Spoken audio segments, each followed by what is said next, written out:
Aku sedang mandi dan melihat layar ponselku. Melalui layar ponselku, aku melihat seorang pria asing yang sedang berjalan di halaman. Dia berjalan lurus menuju kamar mandiku. Aku langsung tahu ada yang tidak beres. Aku segera berpakaian dan mencoba menelepon polisi. Namun di saat yang bertepatan, ponselku mati. Aku panik seketika. Dengan sigap, aku berlari ke balkon lantai 2 dan mulai berteriak.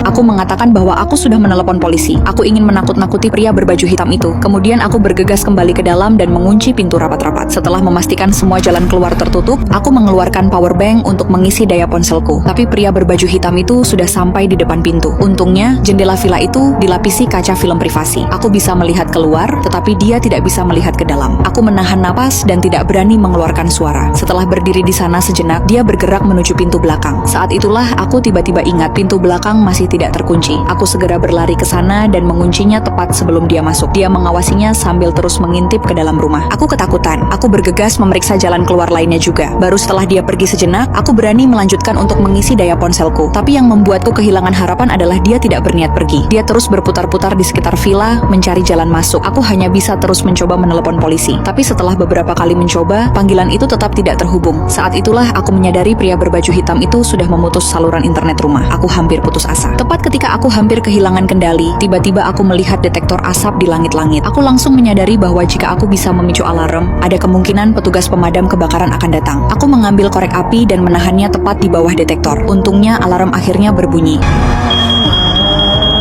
Kupikir begitu dia mendengarnya, pria di luar akan mundur, tetapi dia sama sekali tidak panik. Dia mengeluarkan remote dari tasnya, dan dengan sekali tekan, alarm pun berhenti berbunyi. Sebelum aku sempat bereaksi, dia mulai menghancurkan pintu. Untungnya pintu di depanku kuat. Dia memukulnya selama beberapa menit sebelum pergi sejenak. Aku ingin menyelinap keluar lewat pintu belakang. Namun begitu sampai di pintu belakang, dia juga tiba di saat yang bersamaan. Dia mulai menghancurkan kaca pintu dengan brutal.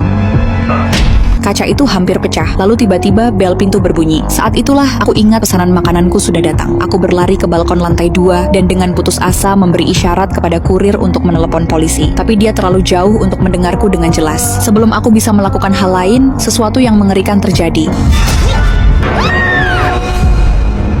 Laki-laki itu membunuh kurir